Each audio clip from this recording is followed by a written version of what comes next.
Hello, bachcho. Let's read the question. Question says, assertion, a charged plane parallel plate capacitor has half interplanar region 1 filled with a dielectric slab. The other half region 2 has air.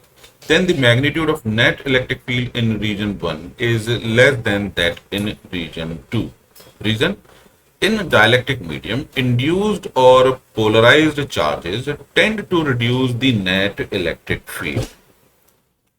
अब यहां पर सबसे पहले हम assertion की बात करेंगे। Assertion में हम देख सकते हैं, चूंकि ये प्लेट का जो साइज है, let's say it is A B C and ये डी ई एफ। अब ऊपर वाली जो प्लेट है इसका पोर्शन है ए बी, ये कनेक्टेड है बीसी से, ये बीसी से कनेक्टेड है। ऐसी इधर है A D F D E और ये कनेक्टेड है ई एफ से, राइट। अब ये पूरी प्लेट का पोटेंशियल सपोज कीजिए हम मान लेते हैं V1 और इस पूरी प्लेट का पोटेंशियल होगा V2। तो अब हम यहां देख सकते हैं दोनों प्लेट्स के क्रॉस, यानी चाहे वो ए बी पोर्शन हो या बीसी पोर्शन हो, दोनों का पोटेंशियल होगा V1। चाहे इधर नीचे डीई पोर्शन हो या ई एफ पोर्शन होगा, दोनों का पोटेंशियल होगा V2। तो पोटेंशियल की बात सेम हो गई। इसका मतलब डाइलेक्ट्रिक स्लैब वाले पोर्शन में भी पोटेंशियल डिफरेंस होगा V1 माइनस V2 और एयर वाले रीजन में भी पोटेंशियल डिफरेंस होगा V1 माइनस V2। और ये डिस्टेंस भी फिक्स्ड है, डिस्टेंस भी फिक्स्ड है। तो डिस्टेंस फिक्स्ड होने की वजह से हम बोल सकते हैं V1 minus V2 is equal to होगा E1 into D and V1 minus V2 is equal to हो जाएगा E2 इंटू डी।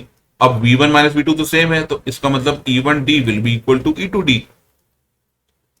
इसका मतलब E1 is equal to E2 हो जाएगा। अब ये होगा कैसे?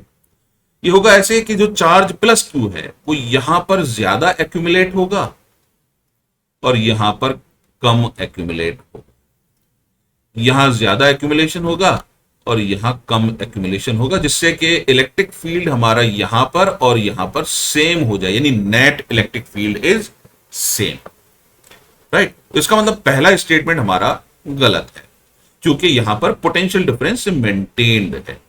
अब आते हैं रीजन 2 पर। इन डाइलेक्ट्रिक मीडियम इंड्यूस्ड और polarised charges tend to reduce the net electric field.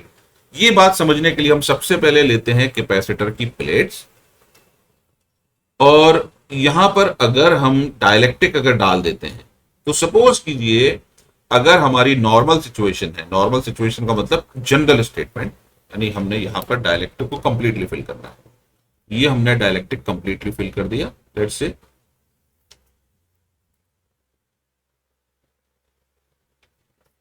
तो बिना डाइलेक्ट्रिक के यहां पर इलेक्ट्रिक फील्ड था सपोज ई नॉट। अब इंड्यूस्ड चार्जेस आ जाएंगे यहां पर, मान लीजिए ये प्लस क्यू चार्ज है, ये माइनस क्यू चार्ज है, तो यहां पर चार्ज आ जाएगा माइनस और यहां चार्ज आ जाएगा प्लस, जो कि इंड्यूस्ड चार्ज होगा। इसकी वजह से अंदर एक इंड्यूस्ड इलेक्ट्रिक फील्ड डेवलप होगा, ई इंड्यूस्ड, तो जो कि ई नॉट को अपोज करेगा, तो नेट इलेक्ट्रिक फील्ड हमारा हो जाएगा reduce, that is E not minus E induced. तो सेकंड स्टेटमेंट हमारा सही है और फर्स्ट स्टेटमेंट गलत है। तो assertion is true but reason is assertion is false but reason is true, which is option D. I hope you understood the solution. Thank you.